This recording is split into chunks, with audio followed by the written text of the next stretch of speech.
प्यारे विद्यार्थियों good morning. विद्यार्थियों जिस तरह कि तुसी जानते हो कि आपां पिछले दिनों तो पहला कीते हुए सिलेबस की रिविज़न कर रहे सी। हुण थोड़ा सिलेबस जिहड़ा है अगे अगे भी लैके जाना, आपां नाल नाल जिहड़ा है रिविज़न भी करांगे और कुछ एक दिन जिहड़ा है अगले टॉपिक भी जिहड़े है वो भी पढ़ते जावांगे।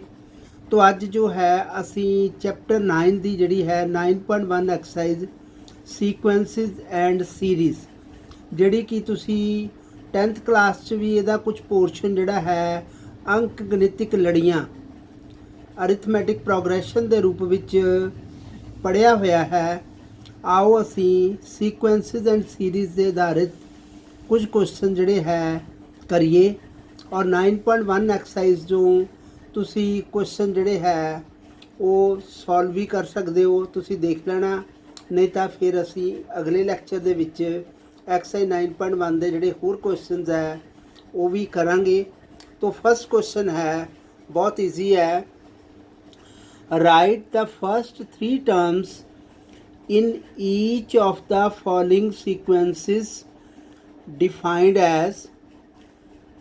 फर्स्ट पार्ट है सीक्वेंस जिहड़ी है A N is equal to उसकी nth टर्म जिहड़ी दित्ती है A N is equal to 2n+5 और सैकेंड पार्ट है A N is equal to n-3/4। तो असी इन्हां दोनों के विच फर्स्ट 3 टर्म जिहड़ियां हैगियां पहलियां 3 जिहड़ी है टर्म्स वो फाइंड करनियां बहुत ईजी है।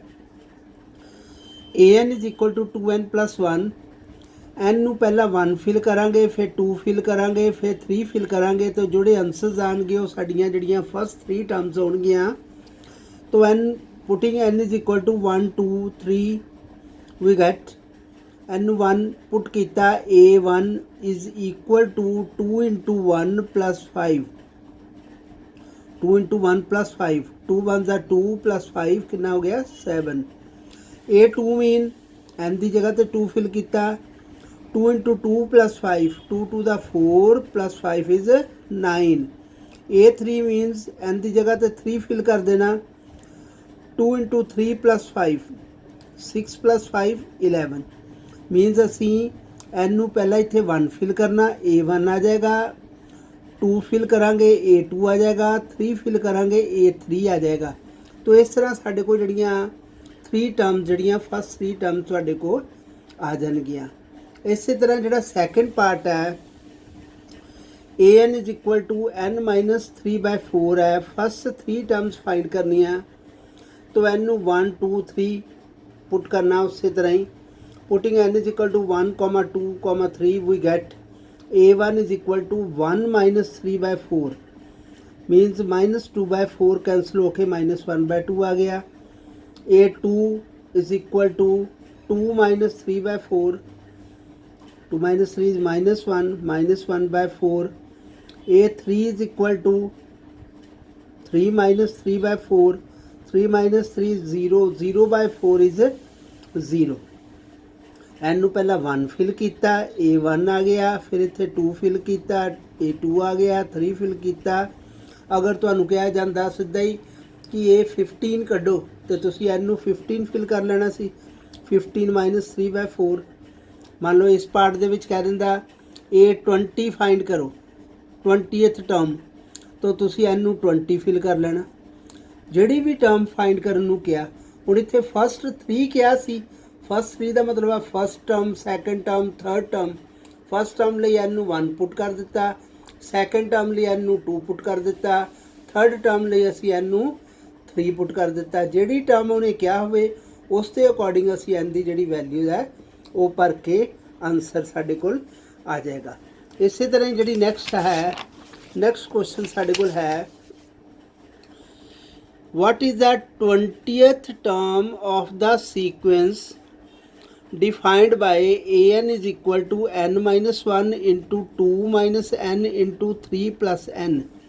an सानू गिवन है तो असी यदि 20th टर्म फाइंड करनी है तो तुसी n नू 20 फिल कर देना। एन दे सानू दिता है क्वेश्चन है what is the 20th term तो असी एन नू 20 फिल कर देंगे A20 is equal to 20 minus 1 into 2 minus 20 into 3 plus 20. 21 minus 1 is 19. 2 minus 20 छोटी जो वड्डी माइनस की minus 18. 3 plus 20 is 23. माइनस बाहर आ गया 19 इंटू 18 इंटू 23 ਤਿੰਨਾਂ ਨੂੰ ਤੁਸੀਂ ਮਲਟੀਪਲਾਈ ਕਰੋਗੇ तो ਤੁਹਾਡੇ ਕੋਲ आंसर आ जाएगा 7866 माइनस बाहर लगी है तो 20th टर्म इज माइनस 7866। तो नेक्स्ट है ये इंपॉर्टेंट है let the sequence a n be defined as follows. पहले क्वेश्चन ਨੂੰ ਸਮਝਣਾ ਤੁਸੀਂ ਇਸ ਵਿੱਚ ਕਹਿ ਕੀ ਰਿਹਾ ਉਹ ਤਾਂ ਸਿੰਪਲ ਸੀ ਤੁਹਾਨੂੰ nth ਟਰਮ ਦਿੱਤੀ ਸੀ ਤੁਸੀਂ 20th ਟਰਮ ਕੱਢਣੀ ਆ ਫਸਟ 3 ਟਰਮਸ ਕੱਢਣੀਆਂ ਉਹ ਇਹਨੂੰ 1 2 3 ਪੁੱਟ ਕਰਤਾ ਹੈ ਫਸਟ 5 ਟਰਮਸ ਫਾਈਂਡ ਕਰਨੀਆਂ ਹੁਣ ਤੇ ਇਹਨੂੰ 1 2 3 4 5 ਫਿਲ ਕਰ ਦਿੱਤਾ। ਹੁਣ ਇਹਦੇ ਵਿੱਚ ਵੀ ਇਸੇ ਤਰ੍ਹਾਂ ਹੀ ਹੈ ਕਿ ਇੱਕ ਸੀਕੁਐਂਸ ਦਿੱਤੀ ਹੋਈ ਹੈ ਤੇ ਕੁਐਸਚਨ ਹੈ ਲੈਟ ਦਾ ਸੀਕੁਐਂਸ ਬੀ ਦਿਸ ਔਰ ਫਸਟ 5 ਟਰਮਸ ਸਪੋਜ਼ ਕਰੋ ਕਰਨੀਆਂ ਹੁਣ सीक्वेंस की ਦਿੱਤੀ है कि a1 is 1 a1 ਦਾ मतलब फर्स्ट टर्म इज 1 और एक रिलेशन सानू दिता है an is equal to an minus 1 plus 2 for n greater than equal to 2 n ਦੀ ਵੈਲਿਊ 2 ਜਾਂ 2 ਤੋਂ ਅਗਲੀਆਂ ਵੈਲਿਊਜ਼ ਲਈ ਆ ਰਿਲੇਸ਼ਨ ਹੈ ਮਤਲਬ ਫਸਟ ਟਰਮ ਦੇ ਦਿੱਤੀ ਸੈਕੰਡ ਟਰਮ ਕਹਿੰਦਾ ਇੱਥੋਂ ਕੱਢੋ ਇਸ ਰਿਲੇਸ਼ਨ ਤੋਂ ਥਰਡ ਵੀ ਇੱਥੋਂ ਹੀ ਕੱਢੋ ਫੋਰਥ ਵੀ ਇੱਥੋਂ ਹੀ ਕੱਢੋ। ਹੁਣ ਜੇ ਆਪਾਂ ਸੈਕੰਡ ਟਰਮ ਫਾਈਂਡ ਕਰਨੀ ਆ ਤੇ n ਨੂੰ 2 ਪੁੱਟ ਕਰਾਂਗੇ ਜਦੋਂ ਇੱਥੇ 2 ਪੁੱਟ ਕਰਾਂਗੇ n ਨੂੰ 2 ਪੁੱਟ ਕੀਤਾ ਇੱਧਰ ਆ ਗਿਆ a2 ਇੱਥੇ ਵੀ 2 ਪੁੱਟ ਕਰਨਾ ਪੈਣਾ a2 ਮਾਈਨਸ 1 ਕੀ ਬਣ ਜੂਗਾ a1 ਪਲੱਸ 2। ਹੁਣ ਇਹ a1 ਦੇ ਵਿੱਚ 2 ਨਹੀਂ ਹੈ ਇੱਦਾਂ ਨਹੀਂ ਹੈ ਕਿ a1 ਪਲੱਸ 2 ਤੁਸੀਂ ਲਿਖ ਦਿਓ a3 ਨਹੀਂ a1 ਦੀ ਜਿੰਨੀ ਵੈਲਿਊ ਆ ਉਹਦੇ ਵਿੱਚ 2 ਐਡ ਕਰਨਾ ਆ ਇਹ ਹੈ ਜਿੰਨੀ ਇਹਦੀ ਵੈਲਿਊ ਆਏਗੀ ਉਹਦੇ ਵਿੱਚ 2 ਪਲੱਸ ਕਰਨਾ। ਜੇ ਥਰਡ ਟਰਮ ਫਾਈਂਡ ਕਰਨੀ ਹੋਵੇ ਤੇ ਇੱਥੇ n ਨੂੰ 3 ਭਰਾਂਗੇ ਇੱਥੇ ਵੀ 3 ਮਾਈਨਸ 1 ਕਿੰਨਾ ਆ ਜਾਊਗਾ a2 a3 is equal to ਕੀ ਬਣ ਜਾਊਗਾ a2 ਪਲੱਸ 2। देखो हम फर्स्ट टर्म सानू गिवन सी सैकेंड टर्म पुट करनी है फाइंड करनी है तो second term is equal to a2 minus 1 first term हो गई प्लस 2 फर्स्ट टर्म साढ़े कोल हैगी 1 वो सानू दित्ती है तो 1 प्लस 2 कितना आ गया 3 ਇਹਦਾ मतलब सैकेंड टर्म कितनी आ गई साढ़े कोल 3 कैलकुलेशन करके तो जो थर्ड टर्म कढ़नी है a3 is equal to a2 plus 2 third term is equal to second term plus 2 second term आप कढ़ी है 3 प्लस 2 कितना आ गया 5। जो फोर्थ टर्म कढ़नी है fourth term is equal to a4 is equal to a4 minus 1 मतलब a3 a4 is equal to a3 plus 2 तो उदा नाल ऐड हो ही जाने हैं a4 is equal to a3 plus 2 a3 की पिछली वैल्यू 5 प्लस 2 कितना हो गया 7 तो जे a5 की होगा a5 is equal to a4 plus 2 a4 की वैल्यू 7 है 7 प्लस 2 9 इस तरह पिछली वैल्यू जी अगले दे विच ऐड कर करके इस रिलेशन तो जो कह रहे हैं जे इत्थे 2 की जगह तो -1 लिखिया हुंदा मान लो ਜਾਂ -2 लिखिया हुंदा ਜਾਂ -3 लिखिया होना माइनस करी जाना सी प्लस किया तो प्लस करी जाना n की वैल्यू जी 2 तो बाद दी वैल्यू जोड़ा है इत्थों निकलनियां हैगियां। तो आपां अज जो बच्चों सीखिया है कि अगर तुहानू कोई सीक्वेंस दिती है जिस तरह सीक्वेंस दिती है कि जे फस्ट 5 टर्म्स कढ़नी है या फस्ट 3 टर्म्स कढ़नी है n की वैल्यू 1 2 3 4 उस तरह ही असी फिल कर लेनी है।